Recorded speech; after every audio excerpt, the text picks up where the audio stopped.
our great pleasure to welcome you, Dr. Naqvi. Finally, next to me is Ms. Anjum S. Ahmed, the founder and CEO of Lahore Preschool and Learning Alliance in Lahore and Faisalabad, who's been associated with the field of education since 1975. The criteria that differentiate the grade levels should be clear and relevant to the goals we have set for a test or assignment. Grade grubbing students in a relentless pursuit of every possible point can often be the result. Shouldn't there be grade policy practices that promote learning? Yes, if the teacher takes the opportunity to give feedback to improve an assignment before final grade or extra credit possibilities, encouraging and student to dig deeper, become really engaged, regular attendance at school, being fully prepared for lessons. I don't know how many students you know like this. Actively participating in group activities, meeting deadlines and listening attentively. Grades must enhance fair and objective assessment of student learning and motivate that learning. Every new year, reassess your grading policies, its efficacy and expected improved outcomes. Finally, keep the grading system consistent with the purpose of grading. Collect data throughout the grading period. Include varied sources of data, project tests, quizzes, etc. I'm going to ask each of our speakers to give their point of view on grading. There's a bit of food for thought. I want to come out of this now and just direct our panelists to talk. They've got very little time, there are 5 of them, and let's hope that they'll give us some really lively thought and discussion. So I'd like to begin, and one of the points that was raised is we should be looking at this topic from the point of view of an age group level. Now, obviously, we can look at it from early years to primary, to middle school, to upper school, to university learning. I think some of our speakers will move in the direction that they feel happiest to talk about. So, Ms. Anjum, I'd like to begin with you, please. Assalamu alaikum, everybody. It's a pleasure being here, and thank you, Mr. Barnes, for that. My experience with children starts from the age 2 till the age of 6. That's the Lahore Preschool. I think I am a little different from all of these people guests sitting here, and I experienced them through their growing years from age 6 to age 12. And in my opinion, those 6 sensitive periods of a child's development, that is the Lahore Preschool or the preschool level, age 2 to 6, definitely does not fall into any kind of testing or grading system. We don't do it. I don't believe in it, because these are the years a child is learning all about himself or herself. And to conclude, I'm not going to take too much time because we have very little time. I thought this topic was a very, very broad topic. Beyond age 12, 11, 12, the moment you step into the O levels, the 6, 7, 8, going into the Cambridge International, even the MYP and the diploma program, getting 38 points in the DP to be able to get into a university, yes, grades do become, well, ironically, very important. At the moment, yes, they do. However, in the early years till age 12, I am strictly of the opinion that children should not be graded till their age 12. Thank you. Right, some real food for thought there. Thank you very much indeed, Ms. Anjum. Now we'll move on to Dr. Naqvi. I'm not sure which angle he's going to come at us from, because of course A-level and indeed latterly DP grades will mean a great deal to him, and he's going to tell us a little bit about that, I hope. Well, when you look when you're looking at 10,000 people wanting to come in and you have only a few seats to offer, so you've got to make some hard decisions. Exactly how are you going to make that hard decision? And I think that the first realization is no matter what decision, no matter what path you choose, is going to be a flawed one. You're dealing with the most complex entity in the entire universe, and that is the human. And you're trying to convert that human into a single number. There is no system in the world that can do that for you. So what you try and do at that point in time is then to, well, okay, if one point will not do it, then you try and gather more data points. So you say, okay, I look at their grades at the O-level stage and I look at the A-level stage. Then you try and add more data points and more data points. But ultimately, whatever you do, I will repeat, you're talking about the most complex entity that there is. It's a human being, and you're trying to convert them into a number. But you don't have a choice, because at the end of the day, you still have to make a decision who gets in, who doesn't get in. So the point is that grades, at least at the university level, are here. But it's very interesting as to what the universities have done with grades. If you look at the bachelor level, very strongly, grades are playing a role. You have every class you take, you'll be given a grade, and then you add up and you get a GPA, etc. You move on to the master's level, and the number of levels decrease. Then you're only talking about distinction, pass or fail. And you move on to the PhD level, and now you're only talking about pass or fail. So it's like you've gone in a full circle. She started with the preschoolers not having any grades, and you end up with the PhDs not having any grades. So maybe the PhD then learns what the preschooler already knows. The focus, though, has to be what has the person learned. And I think this has to do with how you conduct the institution, what kind of atmosphere you place over there. Education is, after all, just about lighting a fire. And to me, a grade is how intensely, how brightly does that fire burn. If you have a number that can figure that out, well, more power to you. But let's not forget the first and foremost part of that, which is, did you light that fire? Because that fire is what is going to get them through their life and get them to where they want you to go. That's about all I'll say. Right, I think we expected to hear what we heard. It was great. Thank you very much indeed, Dr. Naqvi. Moving on to Jude. I know you might come at us from a different angle, and we're looking forward to hearing that. Thank you. Thanks, Clyde. So this is a hugely complicated topic, but my opinion on it, I suppose, can be boiled down to something really quite simple. Our obsession with grades is one of the most dangerous and destructive forces in our education system that most distracts us from what learning should be about. And not just what it should be about, but what it needs to be about if we're to prepare the next generation to succeed and thrive in the world that we're living in now. And to justify that, I'll give you one short story and one bit of evidence. So the story is from 20 years ago. I remember it very well. I was doing my A-levels. I had just started my A-levels. I was studying King Lear.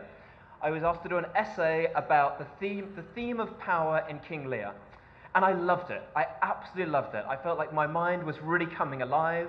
I was seeing connections between the text and political ideas I had, social ideas, what it meant about justice. And I loved this essay. It was maybe the bit of schoolwork I'd most enjoyed in my life up until then. And so I wrote this essay talking about ideas of power, about ideas from psychoanalysis, and all of these different things. And I handed in my essay incredibly proud, feeling, to Dr. Naqvi's point, that flame had been lit, and I was coming alive. I got my grade back. The grade was a B-, and it said, this is one of the most interesting essays I've read on this topic. It's full of fascinating ideas and really genuinely thought-provoking. But you haven't hit the criteria that's in our curriculum. Therefore, I can't give you an A grade. Next time, please try to answer within the mark scheme instead. Now, I would argue that is not an unusual situation. That actually happens all the time. And what does that mean? And that made me think, and that's what sparked for me a lifetime journey of thinking that we need to really radically reimagine what schools are. Because what is that saying? That teacher is effectively telling me, stop thinking and follow the rules. And that, I think, is deeply, deeply destructive. So there's my story. In terms of my quick bit of evidence, I teach from Malaysia, where I work at the moment. We conducted a bit of research where we looked at which of our teachers were getting the best grades. We also then looked and did some research into which classrooms had the most lively, creative classrooms. In other words, the classrooms where learning seemed like it was happening most. And what we found is there was an inverse correlation between those things. So the teachers who were saying, shut up, sit down, write this down, and jump through the hoops were getting good grades. The teachers who were saying, work in groups, ask questions, really try and think about this, they were struggling to get good grades. And so what we see is that grades fail both people who need to be stretched and pushed, and they fail people who are wanting to really just get up to baseline levels of engagement with a subject. So I would argue that grades dehumanize us, they reduce us to a number, they reduce education to something that it shouldn't be, they standardize things when we should be personalizing things, and they introduce conformity when we should be encouraging diversity. Thank you.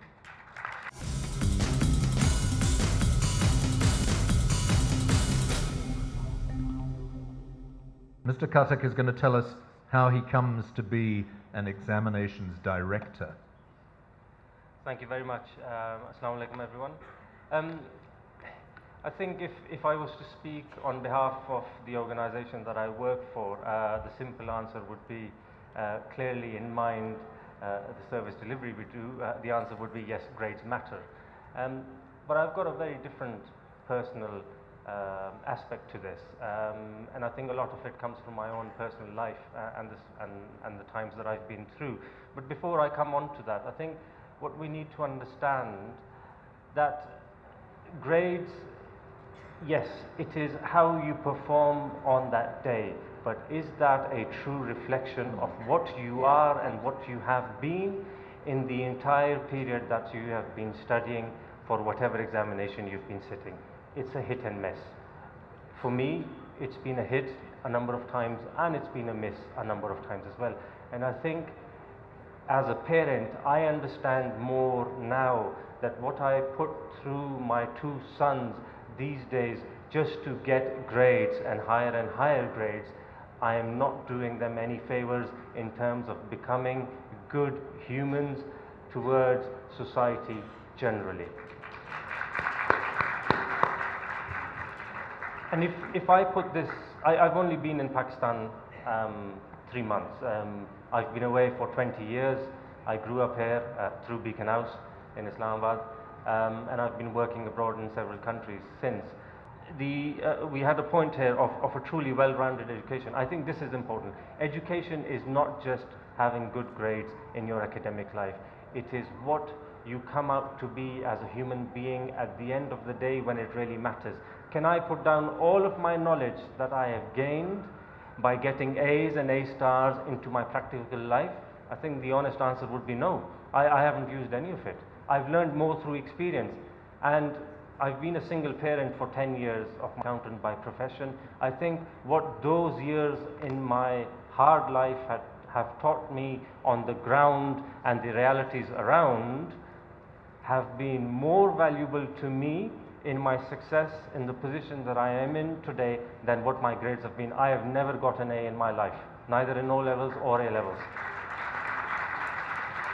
So I think it's a responsibility upon us that in Pakistan, along with the major academic institutions here and schools, we move towards something that we don't force our children to be just complete bookworms and academics. They need to groom into nice human beings who can actually put down their energies towards the development of this country. Thank you very much. Yeah, thank you very much indeed, Hassan. I think that what the lovely touch about that was it came from the heart, and of course the fact that his own children are a centre of this grade controversy is really made it very warm and helpful. Thank you so much indeed, Hassan. On that note, then can I ask our final speaker, Ms. Sherazad, the founder and principal of the Lyceum School, an entirely A-level school in Karachi, to give us her thoughts on a subject which, of course, for her is really absolutely essential. Grades in an A-level school. Thank you, Mr. Barnes. Assalamu alaikum. There's very little left to say after hearing so much from all of you. But I just want to ask you, how many of you in the audience have achieved A's throughout? How many people in the world who really contributed to society have been A graders throughout? The question really is, what is education for? In a society, in a world where democracy and equity are keywords, buzzwords, are we working towards that? Are we really, the education system, feeding into that ideology? Are we continuing to create a tiered society? What do grades mean? What does learning mean? Do grades translate to a good job, a good neighborhood, a good social and economic position? And what does that get you at the end of the day? Students these days come to school, they go to tuition centers. So it's a consolidation of what they have studied to get good grades in the latter half of the day, whereas the family that they wish to provide for, enjoy later on when they're in a position in those good jobs. Where are the children? Where is the socialization? Where are the relationships? Where's the emotional aspect? Where's the free time? Where's the thinking? Where's the learning on one's own? So it's all sort of very cut and dry. I mean, what are the A graders going to do? They continue to be cogs in the same wheel, the same machine. I'm not saying that, yes, I represent the Lyceum, which is known to produce very good results. I'm not saying that we can do away with that. We cannot. It teaches you good discipline. It teaches you working hard consistently, 3 hours, 2 hours, depending on which grade you're at home is essential. It's like a lot of things are essential that you have to do consistently. But what is the motivation behind all this learning? That is very important. I'll give you a very personal example of what motivated me to want to do well in something, and it was not in grades. I was maybe 9. I'm a polio survivor. I did exceptionally well in school always, and I was in an international school. And I never realized that I excelled in school. It didn't matter to me. But what I wanted to excel in was, we used to play baseball. And I would always be, it was a natural selection, and I always knew that I'd probably be the last one to be chosen. And for me, it was very important not to be the last. That was my motivation. And I really wasn't the last. I was always the second last, and I can't forget this this student who was rather heavy and couldn't run very fast, and I ran faster than him, so he was chosen last. So for me, coming second last in that choice was what I really feel was my success, not always excelling. You know, so I really wonder what learning means, what motivates us to do things. It's a question I put to you. I really do put to you. How important has that grade been for you, other than when you get a job or you go into university? How has it helped you in your social life? If I can say I went to McGill or Harvard or whatever, if I can't say that, who am I? What does it do to the majority of the students who don't get those grades? Are they not human beings? And that's the majority. So our own academic, I mean, our own system is so flawed, as we all realize it, but it's almost like we're still sort of coming out of the Industrial Revolution, right? So we're still sort of in a sense that this is what we have to do. We can't think beyond. Thinking out of the box, we can't question, we can't, are we given initiative? Are we allowed to take initiative? Is that important? What is important? He talks about social justice, he talks about equity, we talk about community, we talk about service, we talk about society, we talk about family. Is all that sort of taught in how we model teaching, how we sort of interact with students. We don't. We don't. It's so very important to really, and I can't tell you how grateful I am to Beacon House for opening this up. These are very important questions. It's almost being colonized, in a sense, of not being able to think beyond what is absolutely essential for our society. Why do we have violence in our society? Why is there so much anger? Why is there so much fear? Why is there so much frustration? Why is there, I mean, all these emotions. It was my emotion. It is your emotion which leads you to want to learn more. It's memories, it's experiences. When you were hurt, when you were happy, whatever you were feeling, that is the motivation that makes you want to learn. And what happens in the classroom? Are we motivated truly to learn, or is it because our parents are happier for our A's and sadder for our D's? Is it ours, or is it theirs? Is it our life? Is it theirs? So I conclude at that note. Thank you for the opportunity. Thank you very much.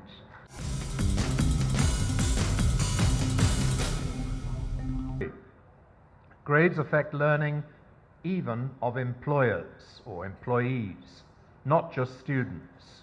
What's your view on the fact that employees' appraisals also are a form of grading?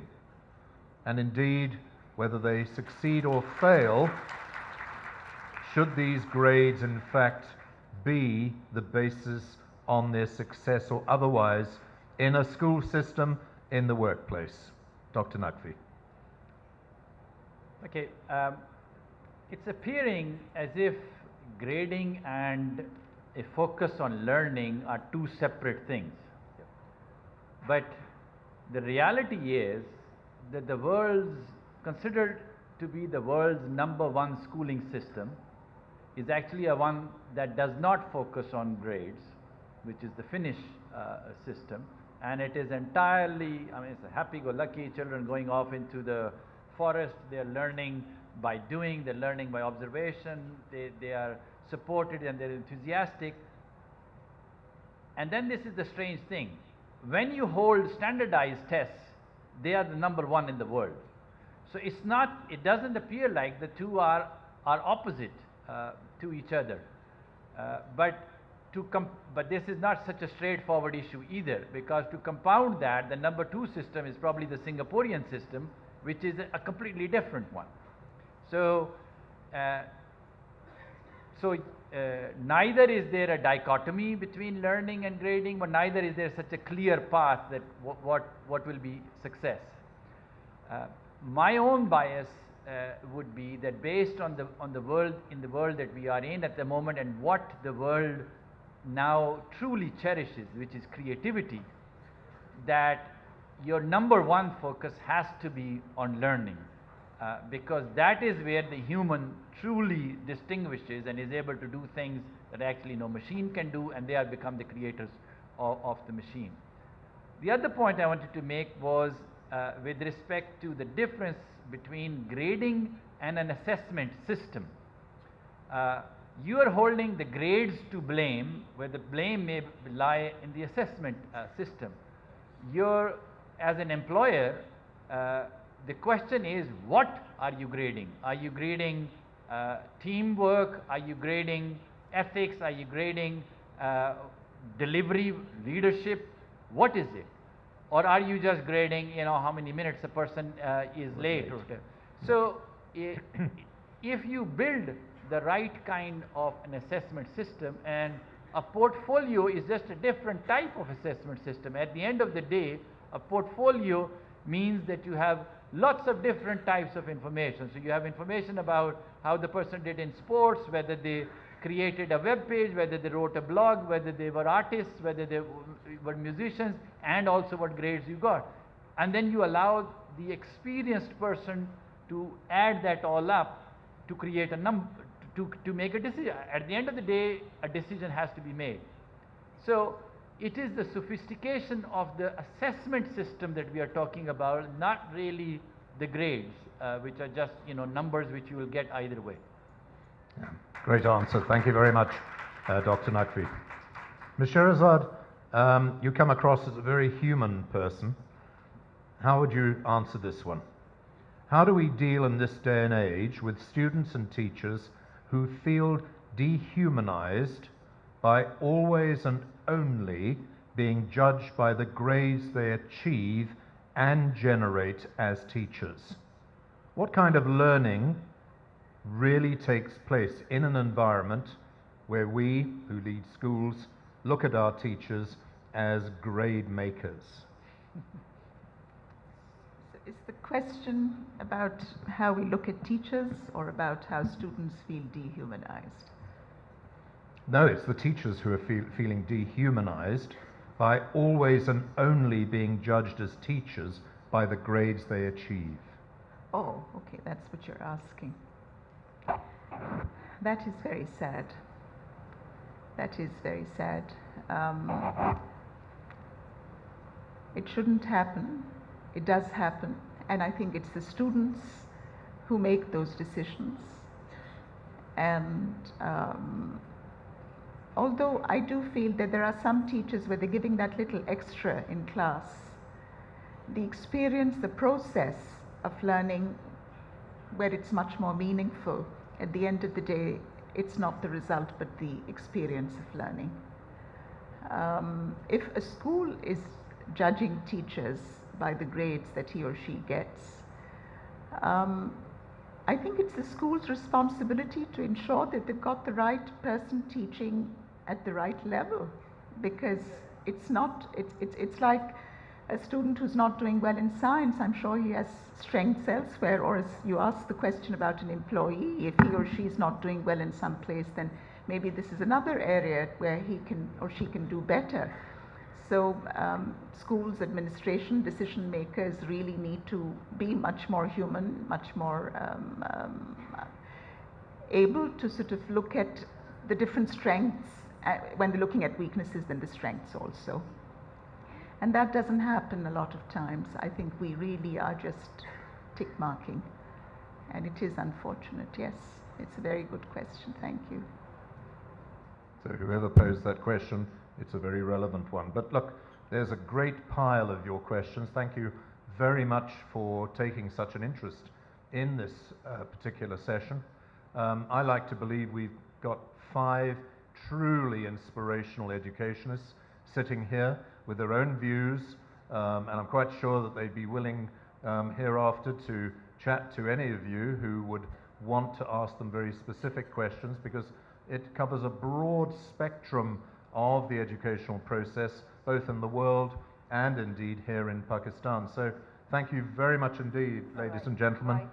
Can I just Yes. ask a question? Yeah. I'm just perturbed about this thing, that why did we not have somebody from the government of Pakistan or Punjab being represented here? Because the students that I prepare who do their A-levels, and they're trying to get into the medical colleges, and once they get good grades, I suggest go and cram FSC. Why should we? Because there's no way you're getting into a medical college if you do not cram FSC. So it's not just about the parent body, it's about the universities and colleges in Pakistan, especially the government professional colleges.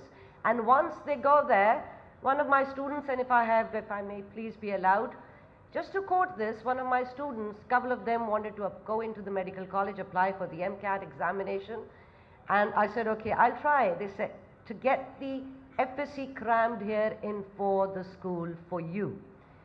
So the senior vice principal of my school said, no, they go to that academy, that academy, that academy. I said, why? She said, because that's the reality check. They have to go through those things. After the first 2 days, these 3 students came to me and they said, you know what, the teacher asks a question and the class gets up in a chorus and replies. Is this what we are getting into the medical college for? And that was heartbreaking.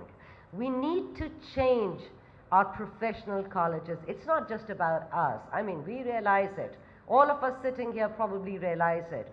LUMS has just recently done away with their LCAT.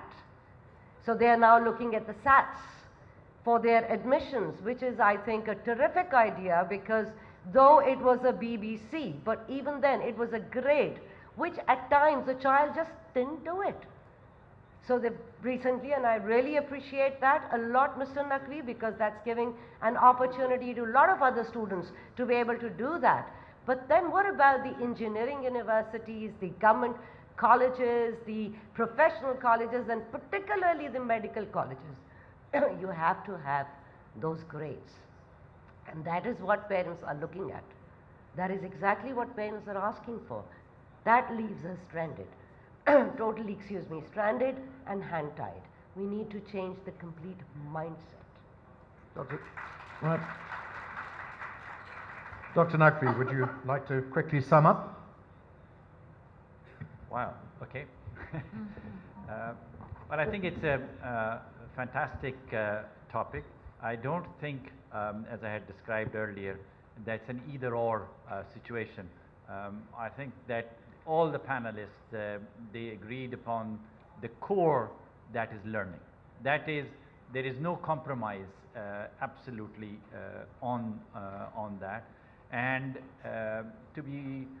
and if you have learned how to learn, if you have that passion in you, if that fire has been lit, if you have understood the multidimensional nature of learning, and if you have stepped outside the particular box of the subject that you are in, and you're talking about being a human and being an ethical person, being compassionate, being all of those qualities that we want in a good human being, then at least I'm convinced you will be successful in any kind of a grading scheme, and in almost. You will be successful in life. So I think that core is where we all agree upon. We probably will disagree upon, the grading schemes, etc. But as an engineer and as a practical person who has to then make a decision who to admit, there will have to be a system that will sift things. There's no way around that. But we need to keep learning and improving of what that system is. And there are many beautiful models in the world for us to learn from. Right. Jude, one sentence. The education system responds to incentives. The incentives at the moment are driven by employers and by parents who think that grades are the things that, parents are driven by care for their children. They think that by getting good grades, they're giving their children a passport to success in the world of tomorrow. That is simply not true, and we're at a moment of huge opportunity where the economic interests and the humanitarian interests of education are actually aligned, because what we need is creative people who can work well in groups, and we need to move towards a system that incentivizes that rather than the system we have at the moment. Thanks, Jude. Hassan, one sentence. I think I'm speaking as a parent here. I think it's very important, and this is what I've realized, and I keep telling my wife as well. We need to nurture our children to get the best out of them, and that is not necessarily through getting higher and higher grades. It is a number of other things. We don't know how long we will live, we don't know how long they will live. And for that, I think we need to maximize the time we have with them to make them good overall human beings and not just high grade achievers. Thank you. One sentence. And finally, Ms. Sherazad. I think we need a curriculum for life. Yeah. That's what Absolutely. What a good topic. Thank you. Thank you, everybody, for being with us today.